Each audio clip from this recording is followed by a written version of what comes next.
Hi dears, welcome to my show. आज हमारे history का लास्ट एपिसोड है। चलो शुरू करते हैं अपना आज का सेगमेंट। गाइस, नवंबर का महीना शुरू हो चुका होता है। तकरीबन एक पूरे महीने प्रैक्टिस करने के बाद इछार और उसका दोस्त काफ़ी हद तक तजुर्बाकार हो चुके होते हैं। वो 14वीं रात होती है। हर तरफ चिरागां होता है। पूरा पहाड़ी इलाका दिन का समा दे रहा होता है। हिछार अपने दोस्त को लेकर पहाड़ों पर चढ़ जाता है ताकि चांदनी रात का मज़ा ले सके। कुछ टाइम के बाद हिछार का दोस्त उसे वापस अपने ठिकाने पर चलने का कहता है। हिछार तो उसके साथ नहीं जाता, मगर हाँ, अलबत्ता वो दोस्त अकेले ही सोने के लिए चला जाता है। हिछार अकेले उस पहाड़ के ऊपर बैठा अपने आप से बातें करता हुआ कहता है, ये आज की रात इतनी खूबसूरत क्यों है। ऐसा लग रहा है जैसे आज चांद आसमान के बजाय इन सितारों के साथ पहाड़ों पर उतर आई हो। ऊपर से इतनी खामोशी को इंसान को अपनी सांसें तक सुनाई दे। गाइस, तकरीबन रात के 3 बज रहे होते हैं कि हिछार को बिल्कुल अपने करीब ही चूं चूं की हवा सुनाई देती है। वो बिल्कुल चौकन्ना हो जाता है और दोबारा अच्छे तरीके से सुनने की कोशिश करता है। अब उसका वहम यकीन में बदल जाता है और वो वहाँ से दबे पांव अपने ठिकाने पर चला आता है और फौरन अपने दोस्त को नींद से जगाकर सारी सूरत हाल से उसे आगाह कर देता है। जल्दी जल्दी में वो वहाँ से अपना सारा सामान जाल वगैरह उठाकर दोबारा उस पहाड़ के ऊपर चढ़ जाते हैं और जल्दी जल्दी में अपने दाम को फैलाते हुए उस पहाड़ के ऊपर अच्छे तरीके से बिछा लेते हैं और कुछ पत्थर उस जाल के चारों तरफ रख लेते हैं ताकि तेज हवा की वजह से वो अपनी जगह से हिलने न पाए और खुद वहीं पर बैठकर सुबह होने का इंतज़ार करते हैं। जैसे ही सुबह होती है, दोनों अपनी अपनी सेफ्टी को मद्देनज़र रखते हुए उस गार के अंदर जाने की तैयारी करते हैं। गार के अंदर जाते हुए जब दोनों की निगाहें परिंदों पर पड़ती है तो दोनों इतना घबरा जाते हैं कि दोनों के सर आपस में टकरा जाते हैं और दोनों अपनी अपनी हंसी को रोकने के लिए अपने हाथों का सहारा लेते हैं ताकि उनकी हंसी बाहर ना निकल पाए।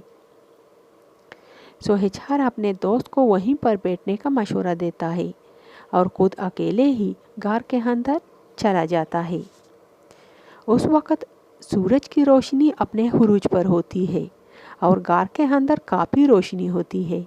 हिछार जैसे ही नीचे उतर जाता है, वो ये सारा नज़ारा देखकर पहले तो उसे अपनी आँखों पर यकीन नहीं आ रहा होता। वो 1-2 बार अपनी आँखों को मलता भी है। वो अपने दिल ही दिल में कहता है कि मैंने समझा शायद एक ईगल होगा, मगर यहाँ पर तो 3-3 ईगल्स हमारा इंतज़ार कर रहे हैं और वो भी इंतहाई खूबसूरत। उनकी सुरमई आँखों को देखकर दिल इन पर पैदा होने को चाहता है। ये तो सर से लेकर पाँवों तक कुदरत का शाहकार लगते हैं, तभी अरब लोग इन्हें इतना पसंद करते हैं और भारी मुआवजा देकर इनको दूर से खरीदने के लिए आ जाते हैं। वो अपनी इन्हीं सोचों में गुम होता है कि खुशी से उसके दोनों आंखों से आंसू जारी होते हैं। इतने में ईगल उसको देखकर उड़ने की कोशिश करते हैं तो हिछार बड़े ही होशियारी के साथ इनको अपने पिंजरे में लाने में कामयाब होता है। ईगल्स जैसे ही उसके पिंजरे में आ जाते हैं, वो फौरन से अपने दोस्त को अंदर बुला लेता है और दोनों मिलकर पिंजरे को गार से बाहर निकाल लेते हैं। बाहर निकलने के बाद बड़ी सी चादर उस पिंजरे पर डाल लेते हैं ताकि किसी को पता ना चले कि हमने ईगल्स पकड़े हैं। जल्दी जल्दी में वो अपना बोरिया बिस्तर समेटने के बाद घर की राह लेते हैं और सारे रास्ते अपने अपने मुस्तकबिल के ख्वाब देख रहे होते हैं। हिछार कहता है कि यार, अगर ये तीनों के तीनों ईगल्स नस्ल वाले निकले तो हम रातों रात लखपति बन जाएंगे। और दूसरा दोस्त कहता है कि यार, मैं इन पैसों से अपने बूढ़े माँ बाप के लिए एक खूबसूरत सा घर बनवाऊंगा और अगर पैसे बच गए तो अपने लिए एक दुकान खोल दूंगा। हिछार कहता है कि मैं अपने हिस्से के पैसों को लेकर विदेश चला जाऊंगा आखिरकार वो शाम में घर को पहुंच जाते हैं और घर पहुंचने के बाद अपनी अपनी फैमिली को पहाड़ों पर बीती सारी दास्तान सुना देते हैं। सो उन दोनों की फैमिली मेंबर्स आपस में ये डिसाइड करते हैं कि पहले इन खरीदारों का ठिकाना ढूंढते हैं, तब तक के लिए इस बात को राज रखते हैं। सो अच्छी तरह छानबीन के बाद एचआर और उसका दोस्त अपने अपने फैमिली मेंबर्स के साथ खरीदारों के ठिकाने पर चले जाते हैं। चुनांचे बाकी सब को बाहर बैठा दिया जाता है। सिर्फ एक बंदे को इजाज़त होती है कि वो ईगल समेत ऑफिस के अंदर चला जाए। सो सेठ बसत कुछ सामने नहीं आता बल्कि अपने एजेंट को भेज देता है। सो एचआर को ऑफिस के अंदर जाते हुए काफ़ी समय लग जाता है। इधर उसके साथ आए हुए लोग सब परेशान हैं कि एचआर इतना देर क्यों कर रहा है। आखिरकार एक पूरा घंटा गुजरने के बाद एचआर को बाहर आते हुए देखते हैं तो उनकी जान में जान आ जाती है। मगर वो सब ये देखकर हैरान रह जाते हैं कि एचआर खुश होने के बजाय परेशान दिखाई दे रहा है। उसका चेहरा लटका हुआ है। वो जैसे ही करीब आता है सब उससे सवालों की बौछार कर देते हैं। तकरीबन 5 मिनट तक एचआर इसी पोजीशन में रहता है। फिर अचानक से सबको हैरान करता हुआ अपनी खुशी का इजहार करता है कि अरे मैं तो मज़ा कर रहा था, हमारे ईगल्स सेठ साहब को पसंद आए। तीनों के तीनों ईगल्स नस्ल वाले निकले। एचआर अपने दोस्त के सामने खड़े होकर कहता है, यार हम अपने मकसद में कामयाब हो गए हैं। अब हमारे सारे सपने पूरे हो जाएंगे। अब हम अमीर हो गए हैं। ढेर सारे पैसे हमारे पास आ गए हैं। वो फौरन अपनी जेब से पैसों का चेक निकालकर सबको दिखाने लगता है। इतने में गाड़ी का ड्राइवर हॉर्न बजाते हुए गाड़ी को स्टार्ट कर लेता है और सबको चलने के लिए कहता है। मगर एचआर और उसका दोस्त कहाँ सुनने वाले होते हैं। वो दोनों तो इतने खुश होते हैं कि उन दोनों के पाँव ज़मीन पर ही नहीं पड़ते। ऐसा लगता है कि दोनों हवा में उड़ रहे हों और रक्स करते हुए अपने खुशी का इजहार कर रहे हैं। और एचआर उन वादियों में चहला कर कहता है कि कौन कहता है कि नेकियां कभी काम नहीं आती। अरे आज मुझे ये पक्का यकीन हो चला है कि नेकियां ही काम आती हैं, बस सब्र करने की देर है। मैंने अपने बचपन में परिंदों को अपने इन्हीं हाथों से खाना खिलाया था और एक बार में 3 दिन के लिए गायब भी हुआ था इन्हीं परिंदों के बच्चों को बचाने की खातिर।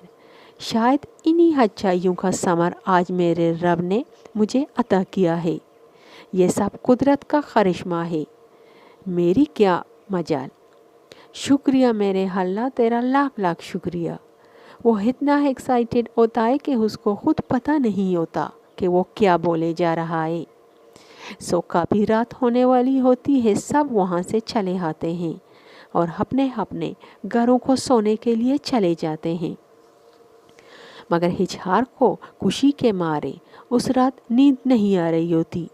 वो सारी रात सोचता है कि पैसे तो मेरे पास आ चुके हैं, मगर मैं कैसे विदेश जा पाऊंगा।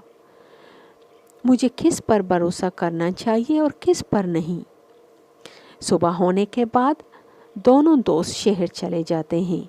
एचआर का दोस्त अपने हिस्से के पैसों को बैंक से निकाल लेता है, मगर एचआर का अभी दिल नहीं चाह रहा होता कि वो अपने हिस्से के पैसे बैंक से निकाल ले। उसको ये डर सताए जा रहा है कि कहीं मेरे पैसों पर घर वाले अपना हक ना जमा लें और मेरा विदेश जाने का सपना बस सपना ही रह जाए। सो फिर वो अगले दिन अकेले ही किसी को बताए बगैर उस एजेंट से मिलने के लिए चला जाता है और उनसे रिक्वेस्ट करता है कि प्लीज़ मुझे सेठ साहब से बस एक बार मिलने दीजिए। मैं उससे मिलकर सिर्फ और सिर्फ उसका शुक्रिया अदा करना चाहता हूँ। सो आखिरकार तंग आकर वो एजेंट एचआर को सिर्फ 5 मिनट के लिए सेठ से मिलने की इजाज़त दे देता है। सो एचआर जैसे ही सेठ को देखता है तो वो उनके लिबास से ये समझ ही लेता है कि मेरी बोली इस साहब को समझ में नहीं आने वाली। चुनाचा सेठ के सामने एक लोकल बंदा बैठा है, वो एचआर की सारी बातों को सेठ के गोशगुजार कर देता है। वो कहता है कि साहब, ये लड़का कह रहा है कि मेरे सारे पैसे ले लो, मुझे पैसे नहीं चाहिए। शाहीन के बदले मुझे अपने साथ अरबिस्तान ले चलो, वहाँ पर आप मुझे जो भी काम दोगे मैं बाखुशी कर लूँगा। तो सेठ साहब एचआर से काफ़ी मुतासिर होता है। वो उसे अपने करीब बुलाकर कहता है कि आप बहुत काबिल लड़के हो, आपने एक के बजाय 3-3 ईगल्स एक साथ पकड़े हैं, वो भी नस्ल वाले। हमें लायक और काबिल लोग पसंद हैं। इन पैसों पर सिर्फ और सिर्फ तुम्हारा हक है, ये सारे पैसे तुम्हारे हैं। मगर हाँ, आज मैं आपसे वादा करता हूँ कि यहाँ से जाने के बाद सबसे पहले मैं आपका काम करूँगा और बस तुम चलने की तैयारी कर लो। और आप लोगों को अच्छी तरह पता है कि ये विदेशी लोग बड़े ईमानदार होते हैं और अपने वादे के बड़े पक्के होते हैं। ये अगर कभी किसी से वादा करते हैं तो ज़रूर उसे पूरा करते हैं। बस यही वजह है कि कुदरत इन लोगों पर इतना मेहरबान होती है। सो गाइस, कहानी को यहाँ पर मुख्तसर करती हूँ। आपकी इत्तला के लिए हर्ज़ है कि एचआर इसी तरह पहले सऊदी अरब और उसके बाद जापान और फिर वहाँ से फ्रांस पहुँच जाता है और वहीं पर कोईती लड़की से शादी भी कर लेता है। आजकल वो फ्रांस में अपनी बीवी और 3 बच्चों के साथ एक खुशहाल ज़िंदगी गुजार रहा है और हर महीने अपनी फैमिली के लिए पैसे भी बेचता रहता है। अब एचआर की मेहरबानी से उसके सारे बहन भाई सेट हो चुके हैं। सबने अपने अपने लिए अलग से घर भी बनवाए हैं। सबके पास अपनी अपनी दुकानें भी हैं और उन सब के बच्चे शहर के अच्छे स्कूलों और कॉलेजों में भी पढ़ रहे हैं। ये सब एचआर की वजह से मुमकिन हुआ है। वही एचआर जिसका नाम घर के अंदर आखिरी मुसीबत हुआ करता था। उस घर में कोई उसे प्यार नहीं करता।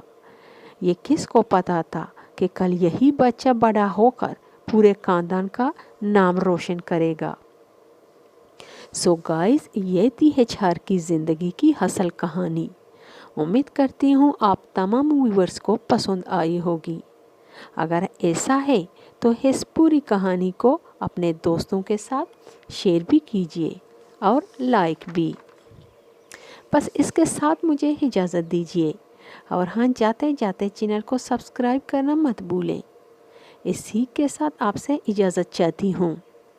मेरे प्यारे व्यूअर्स, जो कुछ तुम्हारे पास नहीं है उसका शिकवा कभी मत करो, बल्कि जो कुछ तुम्हारे पास है बस इसका लुत्फ़ उठाओ।